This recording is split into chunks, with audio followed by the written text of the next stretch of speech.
네, 함께 읽은 말씀을 통해서 예수님의 영광의 길, 예수님의 영광의 길이라는 제목으로 함께 은혜를 나누기를 원합니다. 자, 예수님의 영광의 길은 어떤 길일까요? 우리를 구원하기 위해서 예수님이 홀로 가셔야 하는 고난의 길입니다. 예수님의 영광의 길은 우리에게 영원한 영생과 영광을 주기 위해서 희생과 사랑이 담긴 그 고난의 길을 의미하고 있습니다. 자, 이 영광의 길은 우리에게 약속된 길이기도 합니다. 그리고 또 우리도 가야 할 길이라는 것이죠. 2절 말씀을 보니까 본문의 말씀은 이렇게 시작하고 있습니다. 엿새 후에 예수께서, 자, 6일 후에 예수님께서 베드로와 야고보와 요한을 데리고 산으로 올라가시는 이 말씀으로 본문의 말씀이 시작되는 것을 봅니다. 자, 6일 후에, 이 엿새 후라는 이 말씀의 의미는 무엇일까요? 우리가 읽지 않았지만 마가복음 9장 1절 말씀을 보면 예수님께서 제자들을 모아놓고 이렇게 말씀하십니다. 너희들이 죽기 전에 너희가 하나님 나라의 권능을 보게 되리라 라고 말씀하세요. 근데 그 당시에 이 말씀을 듣고 있었던 제자들은 예수님의 말씀이 무슨 말씀인지 도저히 이해하지 못하고 있었습니다. 자, 하나님 나라의 권세가, 권능이 임하는 것을 너희가 죽기 전에 보게 될 것이다 라고 말씀하고 있는 거예요.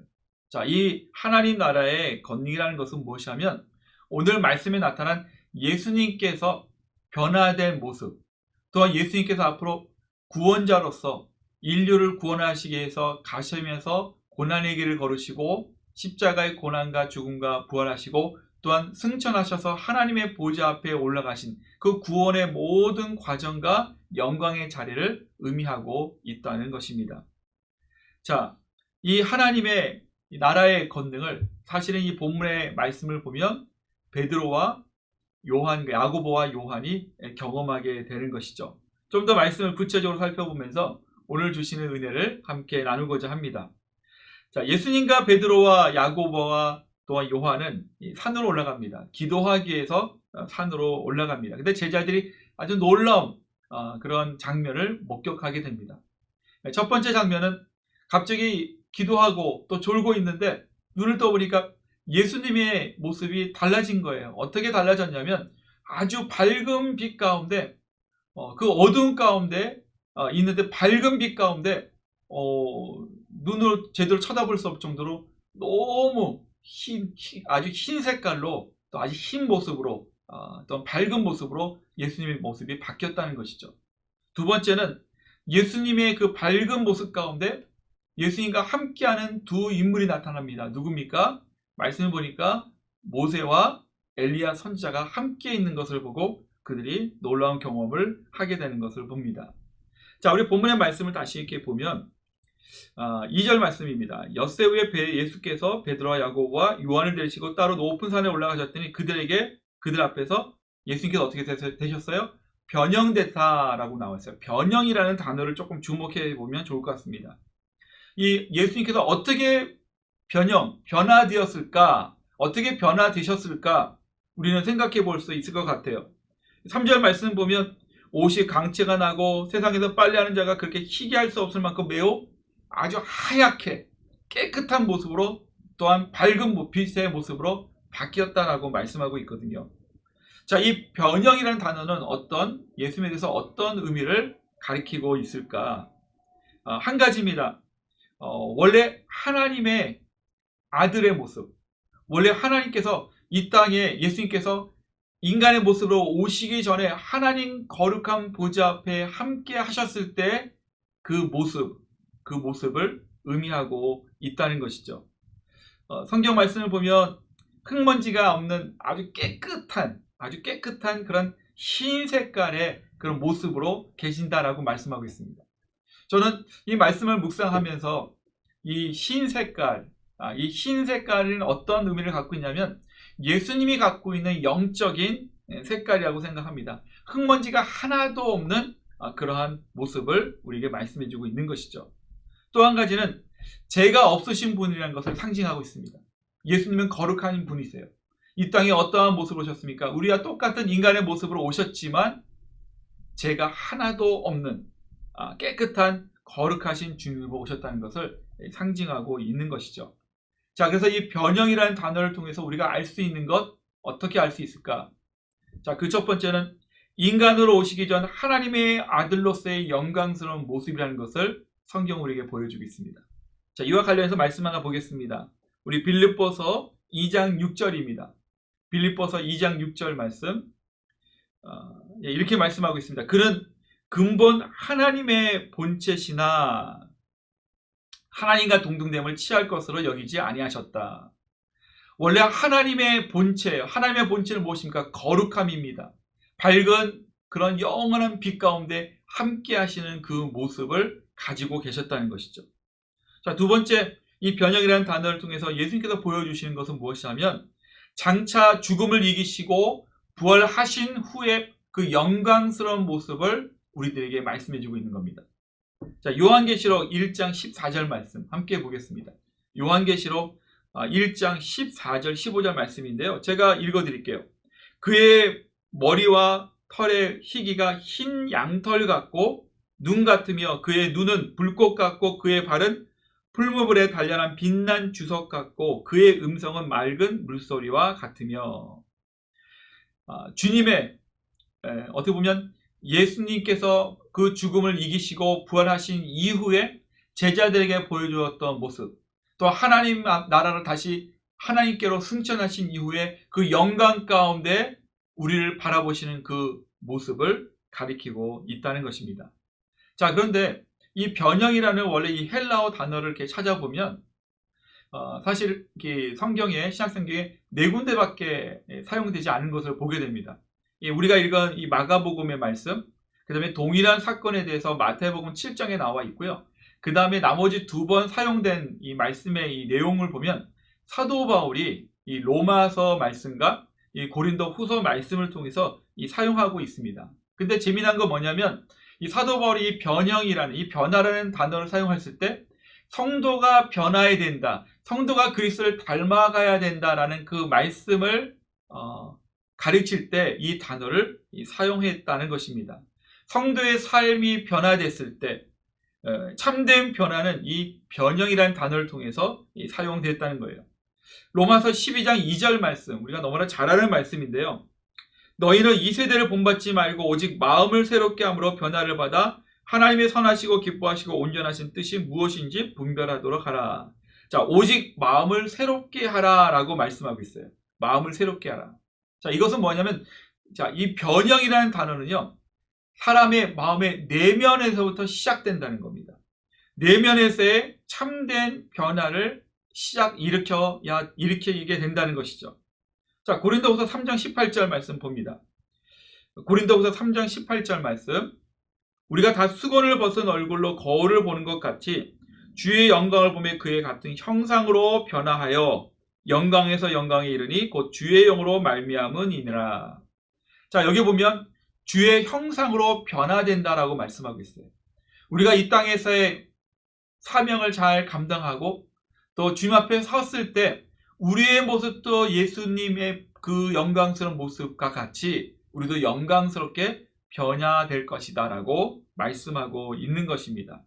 자, 이 참된 그리스도의 참된 변화는, 성도의 참된 변화는 어떤 것인가?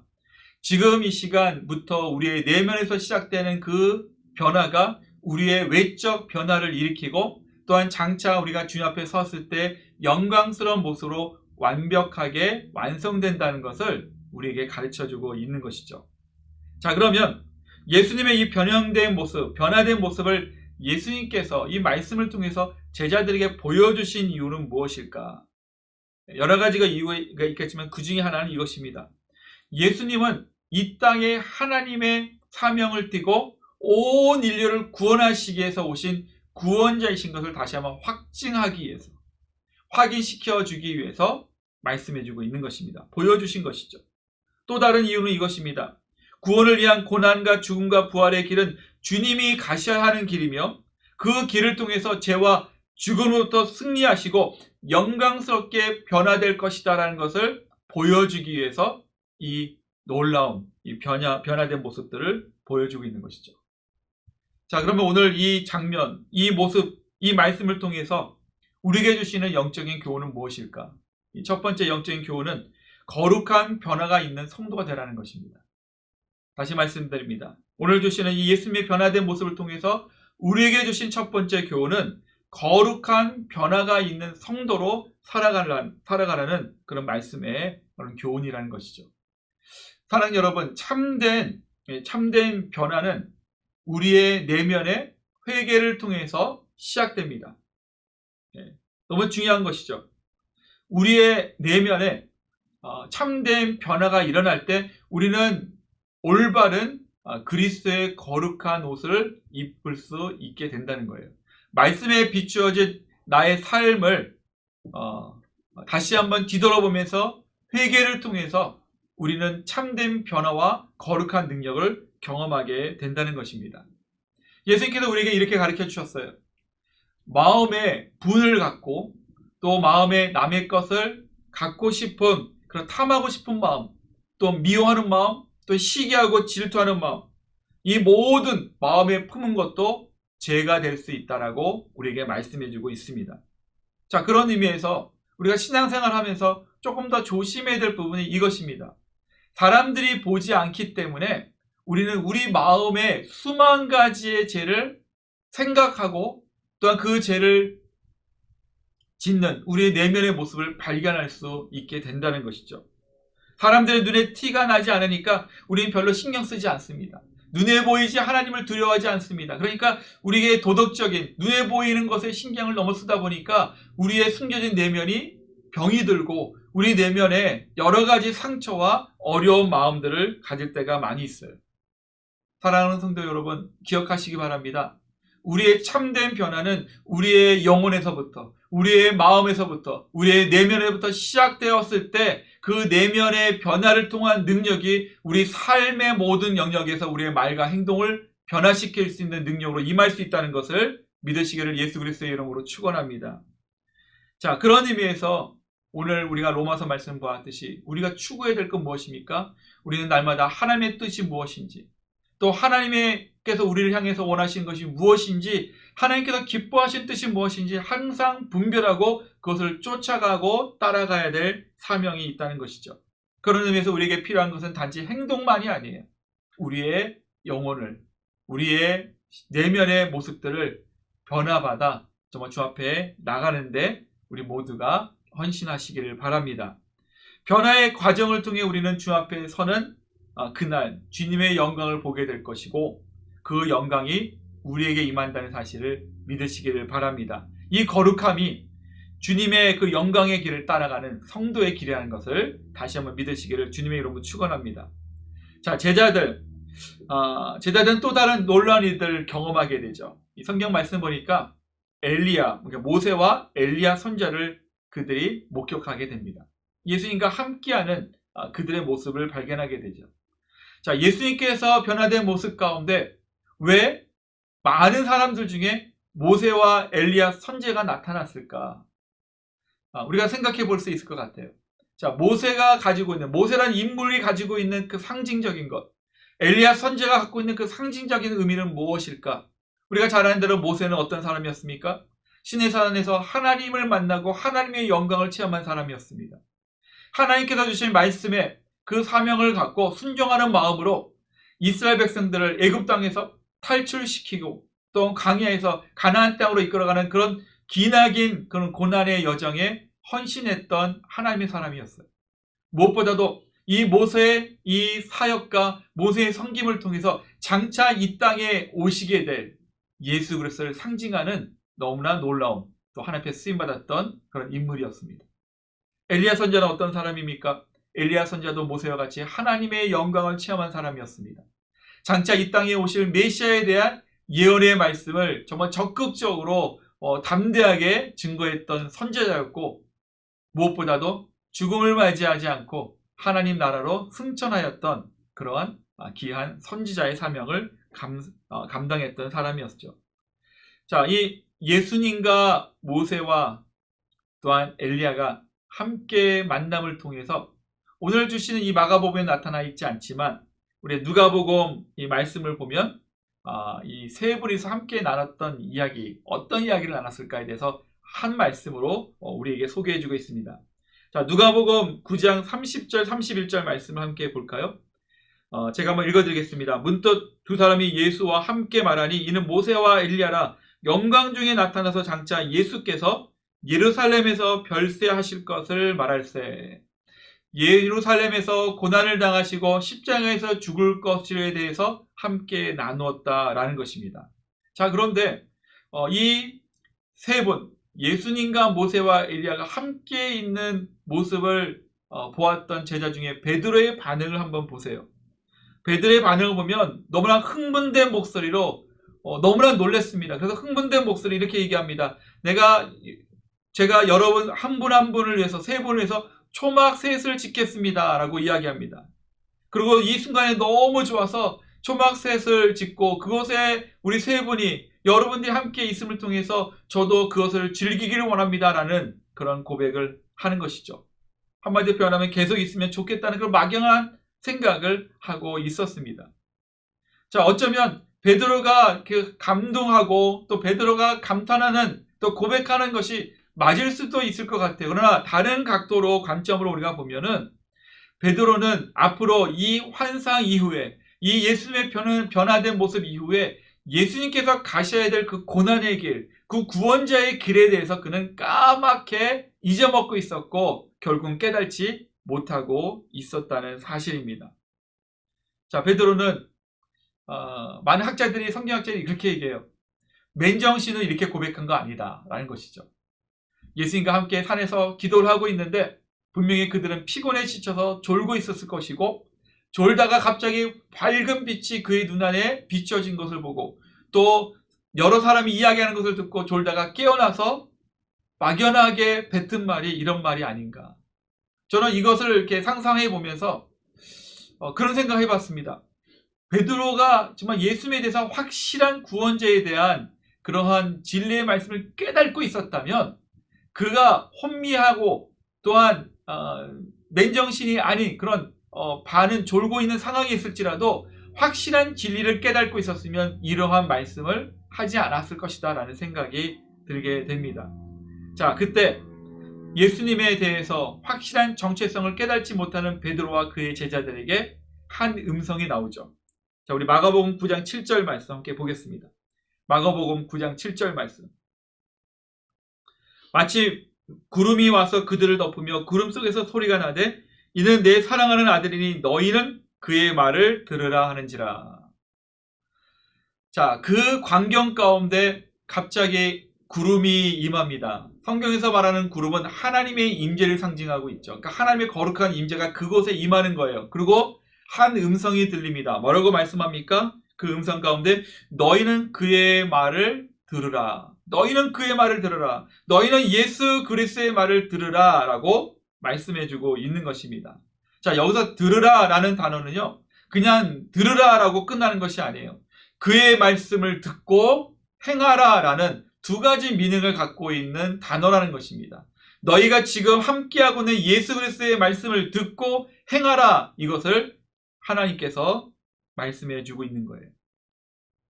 베드로에게 필요한 것은 무엇입니까? 즉흥적으로 기분에 따라서 그 마음의 상황에 따라서 뱉고 또한 이야기하는 그것을 주님께서 원하는 것이 아니에요. 먼저 하나님의 말씀, 주님의 말씀을 듣고 그 말씀을 깨닫고 그 들은 대로 행할 것을 말씀해주고 있는 그런 의미를 우리에게 가르쳐주고 있습니다. 저는 이 말씀을 묵상하면서 우리가 신앙생활할 때 또 이 땅에 살아가는 가운데 성도로서 우리가 조심해야 될 것이 있어요. 그것은 무엇이냐면 나의 생각과 나의 계획이 하나님의 뜻보다 앞서가지 않도록 우리는 조심해야 됩니다. 나의 계획과 나의 인생의 모든 플랜이 하나님의 뜻, 하나님의 그 계획보다 앞서가지 않도록 우리는 항상 주님의 말씀을 듣고 그 말씀대로 행할 수 있도록 우리는 조심해야 된다는 것이죠.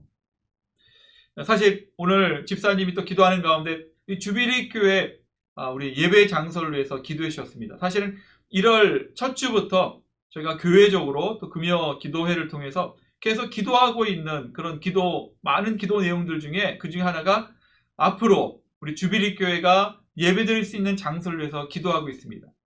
그리고 앞으로 함께 또 우리 사역을 할 유스그룹, 중고등부 학생들을 섬길 수 있는 우리 귀한 우리 유스 패스토를 또 구하기 위해서 기도하고 있습니다.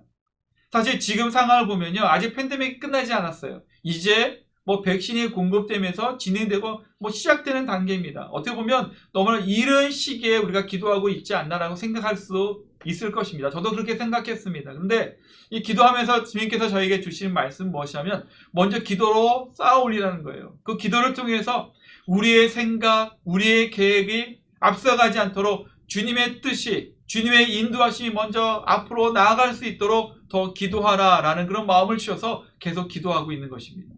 사랑하는 여러분, 지금 바로 앞에 있는 것을 위해서 기도해야 됩니다. 그러나 더 중요한 건 먼 계획 가운데 또한 우리가 하고 싶은 것, 또 우리가 계획하고 있는 것, 또 우리가 상상하고 또한 소망하고 있고 꿈을 갖고 있는 것까지 지금부터 하나하나 주님의 뜻을 구하며 기도하시기 바랍니다. 그럴 때 하나님의 놀라운 역사가 우리의 계획과 우리의 생각보다 앞서가시는 은혜로 우리 가운데 임하실 줄 믿습니다.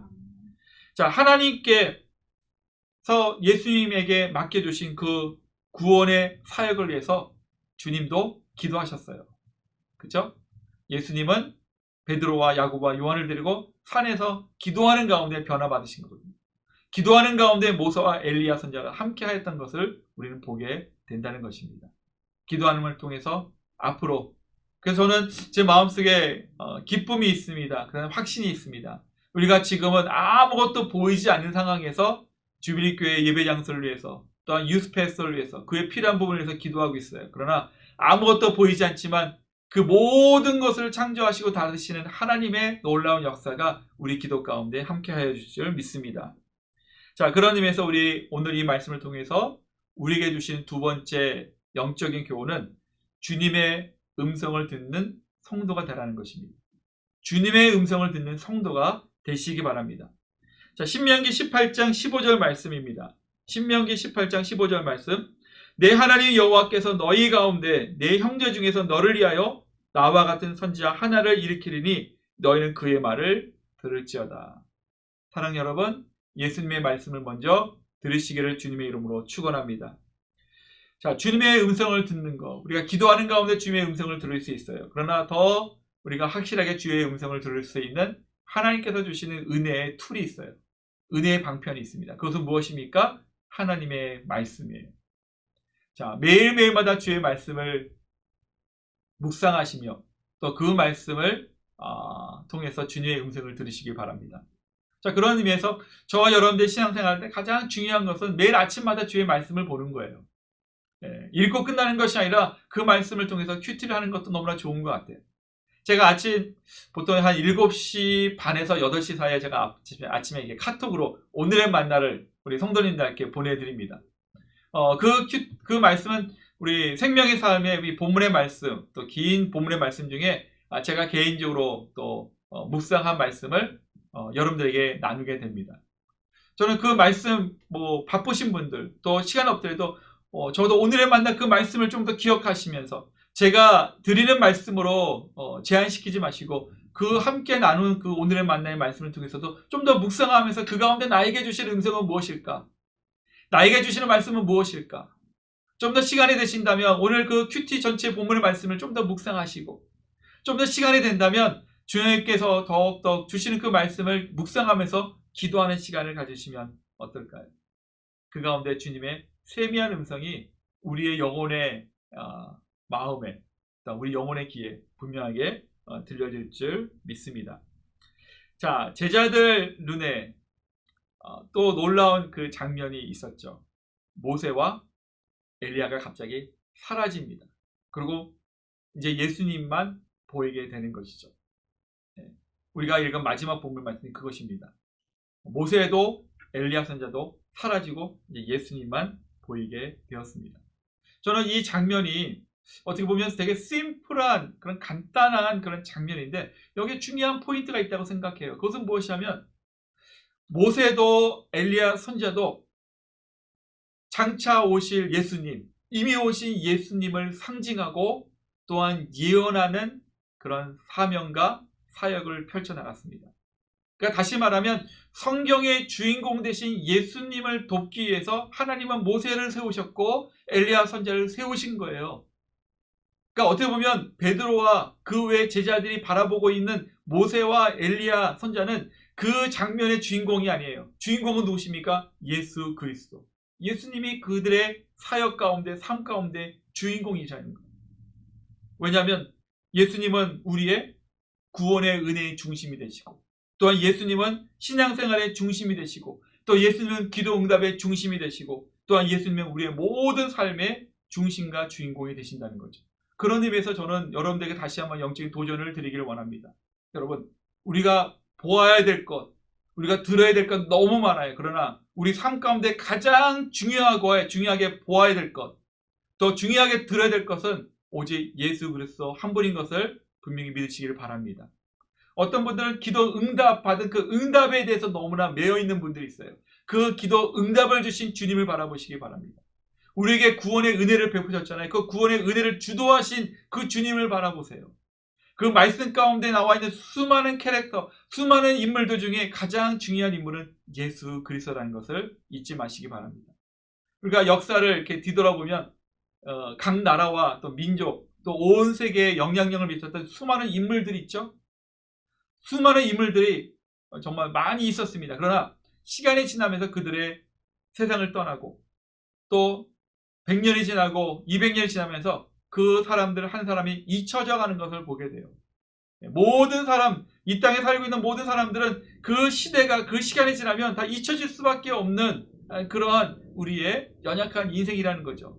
근데 단 한 분 잊혀지지 않고 과거에도, 오래전에도, 지금도, 또 앞으로도 영원토록 함께 하실 그 주님, 그분이 누구십니까? 지금 이 시간 우리의 예배를 받으시는 예수 그리스도이신 것을 믿으시기를 바랍니다. 그래서 그 주님은요, 우리의 유일한 소망이 되세요. 그 주님은 우리의 유일한 구원자가 되세요. 그 주님과 함께하는 사람은 결코 절망 가운데, 또한 실패자의 모습으로 살아가지 않습니다. 항상 기쁜 거예요. 항상 승리가 있는 거예요. 항상 영원한 생명에 대한 그런 소망하는 마음을 가지고 결코 쓰러지지 않습니다. 넘어지다가도 다시 일어나요. 다쳐서 울고 싶지만 다시 담대하게 웃으면서 일어날 수 있는 그런 은혜를 베풀어 주신다는 것입니다. 사랑하는 여러분, 말씀을 결론 맺기를 원합니다. 예수님께서는 그 구원의 사명을 이루시고 지금은 하나님의 보좌 앞에 영광 가운데 계신다는 것을 우리는 믿으시기 바랍니다. 그리고 우리도 그 영광의 길을 가게 될 것입니다. 매일매일 삶 가운데 성도로서, 그리스도인으로서 주님의 제자로 살아가면서 주님은 우리에게 거룩한 은혜를 베풀어 주실 거예요. 사랑하는 여러분, 여러분의 내면 속에 있는 그 회개해야 될 부분들을 회개하시고 거룩한 능력과 옷을 입고 주님께서 원하시는 그 거룩한 길을 가시기 바랍니다. 그 거룩한 길을 가시면서 주님의 음성을 들으시고 주님을 바라보시기 바랍니다. 우리도 분명히 확실하게 우리가 가게 될 영광의 길에 도착하게 될 것입니다. 그래서 오늘 말씀의 제목, 예수님의 영광의 길은 저와 여러분, 우리 모두가 가게 될 약속된 길이라는 것을 기억하시면서 이번 한 주간도 주님만을 끝까지 붙잡고 내 삶의 주인 되시고 주인공 되신 주님을 끝까지 신실하게 붙잡는 귀한 성도님 되시기를 예수 그리스도의 이름으로 축복합니다.